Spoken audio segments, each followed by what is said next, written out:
Впечатленията ми за трудностите, с които се сблъскват младежите, са свързани както с физическите препятствия, така и с психологическите и социалните бариери.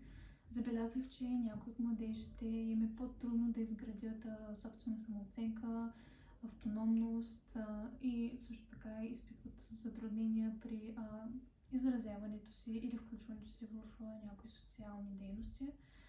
Също така забелязах, че някои от младежите имат много голяма сила в себе си, воля и борба и активно се борят и участват, като изразяват своите лични мнения и преживявания. Като това ме накара да се мотивирам повече в бъдеще, да мога да бъда по-полезна и да помагам на тези младежи за едно здраво психическо състояние и да имат по-лесна комуникация.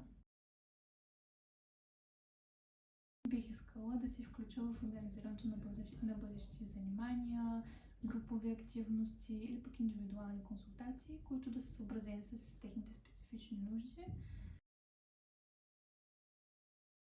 Участието в проекта ме мотивира да продължавам да се развивам в тази посока и да участвам активно в бъдещите дейности на Сдружението.